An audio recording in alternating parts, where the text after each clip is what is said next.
Hello, Zach, and Hi. thank you very much for talking to me today. You are talking from your house, which is In Gran Canaria, in Las Palmas. that's great. That's great. So Thank you've you. got a studio that you can fit all your work in there. Yeah, luckily being out here affords me a lot more space than I ever had in London. Because, I mean, economically, it's a much more viable place to have a big studio right Mm, now. mm. So, no, I'm very happy about that. Thank you. Well, that's good. Well, I'm going to ask you a couple of questions. The first is, Sure. what do you look for in an amazing work of art? Um, I guess for something that moves me or takes me somewhere other in that sense. Often that can be a narrative, but it might subscribe itself to how materials are used. Um, my father often used to challenge me on this because music was a great passion in his world and mine. And he often asked me if you had to make a work of art that, like a great piece of black music, takes you on an arc from beginning to end in 2 minutes, how would you quantify that into a sculpture or a painting? And I thought that was always an interesting thing. So often I think what I look for are kind of narratives in frozen moments or things that are suggestive, things that take me to a place I've not been before. But yeah, I'm looking for something that breaks, I guess, the mundanity of my existence and educates me or takes me somewhere new. That's great. And if you weren't an artist, what would you be doing? Oh, it's interesting. I saw that question and I thought about this a lot and I thought, maybe women's wear or possibly styling. I know you laugh at that, but I actually, to go forward to one of your other questions, one of the things that most people wouldn't know about me is that I grew up in a women's wear boutique that was run by my mother in Camden. And it was a big passion working in the shop and going and buying clothes, etc. And it's kind of led me to wanting to work more with fabrics and costumery, etc.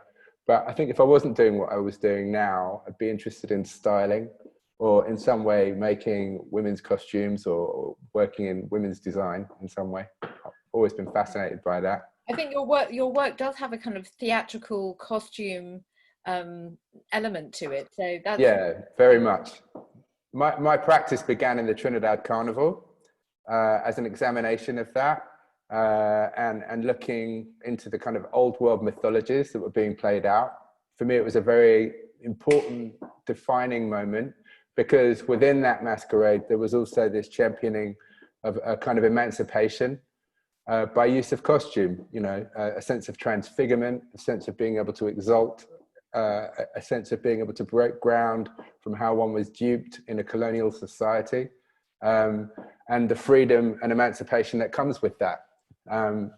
What I try to do in my practice is bring new world materials to that experience that contemporize the dialogue and allow an old world tradition, a new lease of life, and new conversation.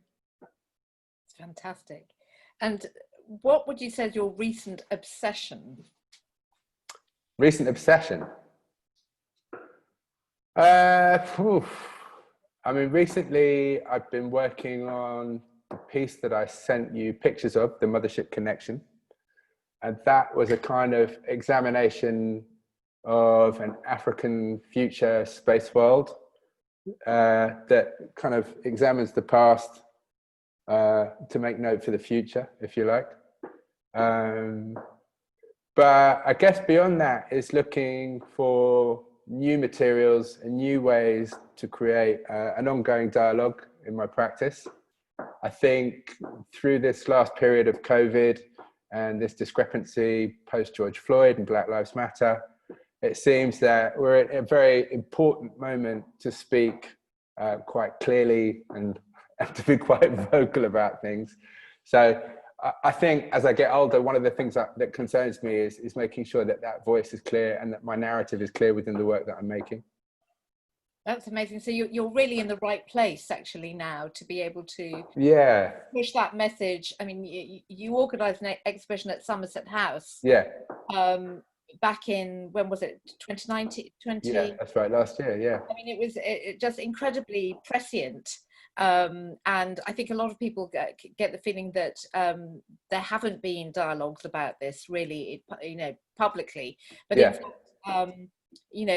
your work as a curator, as well as an artist, is very, very much right in the center of all that. So that's really interesting that you're pushing that. And so we've already heard something that people don't know about you. What do you want your audiences to take away from your work? A sense, this interesting one, yeah. I guess in some ways a kind of sense of emancipation, a sense that maybe things are more possible than one thinks. That's a hard one. I tend to try and create narratives that, in some way, it needs to be a gift. And I think that gift is, in spirit, a sense of anything being possible. Yes. I'm quite emphatic that within any narrative or any artwork I'm doing, that there's something bright within that is, in a way, kind of radiant. And I don't know. Yeah, it's just, let me think about that for a minute. It's hope. It's literally inspiring. I mean, when I saw your army of men in the sculpture park in Wiltshire, I mean, I was just inspired. It's just it gives you the sense of amazement and hope. Actually, there is a sense of joy. Oh, thank you. I think what's nice about those pieces in particular is they're quite gallant and noble, and they're very inviting.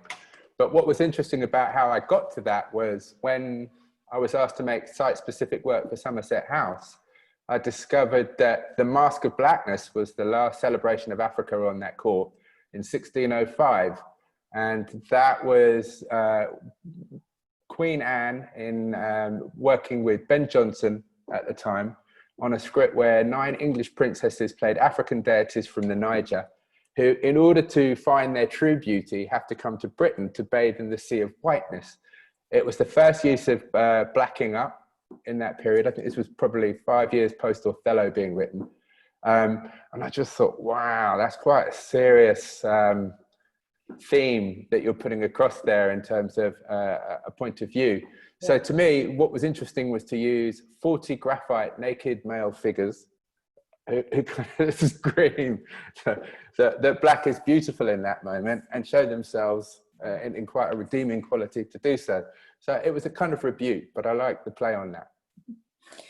And what's your favorite material? This is a good question. I don't have a particular material. I mean, I was stuck on graphite for a moment while doing that stuff, which I found really interesting in terms of a replacement to ebony wood. One of the things I've been doing a lot of recently is casting older world masks and so forth into resins, which I'm now backlighting because I'm quite interested in the relationship of translucent objects that are lit and how pulse and light sort of feed vibrancy and a kind of spirit into the work. So at the moment, I'm sort of working mainly with resins and steel. I'm quite excited by that. So it's kind of ongoing. Of lighting up the sculptures. It's a sort of combination of, as you say, it has a sort of spirit quality, and which, on the mothership, that large face at the top, the mask is incredible when it's lit up. And what is the process around the work that you have in the exhibition, the doily piece, the ancestral garden? Well, it's funny because I have a real love for doilies and for crochet, and I think it comes from my childhood memories of being at my grandmother's. Doilies were always used in the special room that we were never allowed in. It was very much a kind of upwardly mobile sense of embetterment for lower middle class family in the Caribbean to kind of feel that they were coming up in the world. And in a way, I used those initially when I did the headpiece for my Mocha Jumbas in the British Museum to characterize something that felt Caribbean in that sense. But from there, I kind of moved into the more abstract pieces like the one that you have. And I became interested in the sort of granny psychedelia that was taking place in those moments, that these doilies were made by often repressed women through the 1970s and 1980s, kind of very Catholic family homes across South America, across Eastern Europe, across Africa. And what I liked was the way suddenly these sort of almost fluorescent bright colors would appear in their landscape of the home, to break that repression and give them a sense of freedom. When amassed, I think what's quite interesting is when you see hundreds of these things together, it almost becomes like a coral reef, but it sings of that experience in volume, like a choir. So I quite like that. Spiritually, I felt that had a lot of depth to it. And how are they assembled? Do you gather, where do you gather the material from? I have been buying them from everywhere. I had women in Istanbul that were Syrian refugees making some for me, which was great to be able to support them. But I also have a real love for vintage crochet. So a lot of the stuff I find I get on eBay and other kind of online sources. But I shop everywhere, buy 2 or 3 at a time, or things that I think will fit the kind of, if you like, the fabric of what I'm working on and the palette. And what do you think the art world will look like in 2021? Oh, I hope a lot more vibrant than it did this year. That's for a start. You know what I mean? Come on, it's got to be better, hasn't it? Go and see art again. Yeah, hopefully we can actually go and hang out in public institutions together, and group and discuss and so forth. I mean, I think it's been a bit tragic this year, and I'm sure many other people have felt very isolated from being outside of those public spaces and being able to engage. When we did Get Up, Stand Up last summer, it was incredible. We had 35,000 people come through Somerset House. I think we had 3,000 at the opening. But to be able to congregate en masse and enjoy a moment like that is something special. I hope once we're all vaccinated and this is done for, that the reaction to this period will be that kind of even bigger groups and bigger festivities than we'd seen in the past. I hope people really kind of immerse with one another in a way that they hadn't prior, and that we can make more of a carnival of life than we did. Exactly, the carnival of life. Yeah. And if you could have anything delivered to your door, what would it be, Zak? Oh God, yeah, I got really stuck on this one. I was thinking about that. What do you need?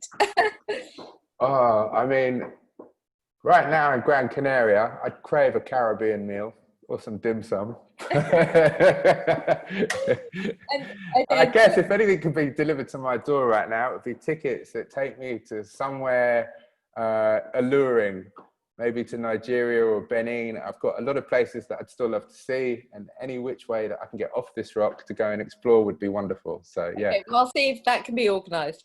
And tell us about one of the projects you most enjoyed doing. I mean, we've talked quite a lot about different projects, but is there one that sticks out? I enjoyed making the autonomous Morris car head as a kind of furtherment of the car masks I've been making, because I was really left on my own for a long time with that, with a heap of scrap, which was broken up Morris Minors and Beetles and plastic tires and little bits of wood and kind of stuff in order to hold it all together. But I really enjoyed the kind of puzzling moment of just trying to put things together to find that expression and the identity that I was looking for. I really, really enjoyed that a lot. Yeah, I love that. I think nice working on that kind of scale, Yeah, and the materials, and there's no humor in that too. I think it works brilliantly. And what's next for you? I'm working on another Mokajumbi stilt walker for the National Gallery of Ontario, which is something I'm excited about. And then just really trying to scope out what my next venture will be for a solo show and how to address issues that are kind of concurrent at the moment within my work. I think I'm also way more interested in abstract work at the moment than I had been prior. So looking for new ways to make abstract work speak about social issues. Very interesting. Yeah. I think that's great. Well, Zak, thank you so much. And we could thank you. For ages, but I will. It's been a pleasure. And likewise. Thank you for having me. Okay.